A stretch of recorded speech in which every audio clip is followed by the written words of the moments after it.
Since you understood now how a Splunk architect can grow from one single standalone machine to a large enterprise Splunk, with the same flow, let us go through simple large enterprise scenario. According to our previous architecture designs like small and medium enterprise reviews, we have come to an understanding that it's good to have for every 100 gig of logs or every 100 gig of license an additional indexer. Since in our previous example we have considered anything between 100 to 200 GB as our medium enterprise. For large enterprise, in this example we will consider any license of 250 GB or greater than as large enterprise. We have come to conclusion that we will have more than 2 indexes which can linearly increase with your license limit. We have our number of indexes figured out.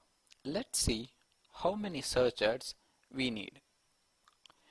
As we have discussed earlier in other architecture reviews, if we have more than 8 users who is constantly active on Splunk running multiple searches, we can have additional search ad, and it is totally fine to begin with one search ad also and scale up the search ads as number of the users are increasing. To begin with our architecture here, which represents a typical large environment, we can see there are group of search ads.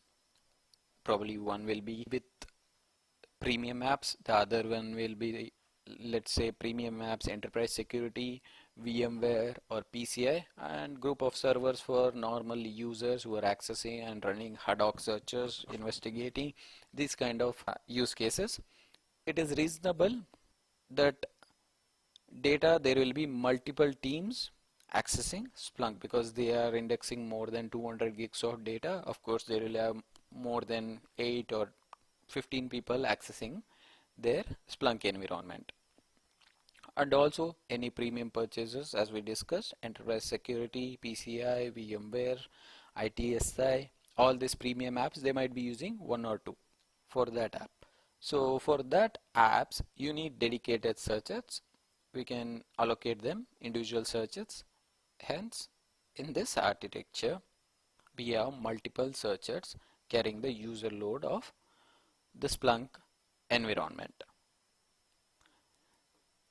In our architecture, we see that we have a group of multiple indexers.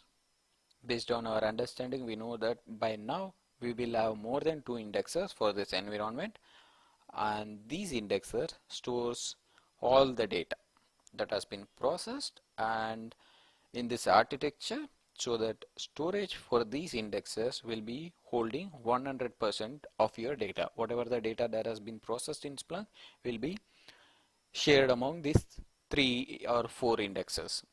In standalone mode, by default logic, each indexers out of these three indexes, each indexes receives the data from forwarder from certain amount of time, and then the forwarder forwards the data for the next available indexes to send the next chunk of data. And let's say we have 3 indexes, the 100% of data is now like 33.33% available per indexers. This is typical round robin algorithm based on time. In this mode, if one indexer goes down, your searches will return just approximately around 66-67% of the results only from available 2 indexers. Let's say this went down, you will have 33, around 66 to 67% of results from only 2 indexers. To get around this, we will see how clustering can help. The clustering in Splunk has 2 different types. One is single site cluster and the other one is multi-site cluster. We'll see about this in the later part.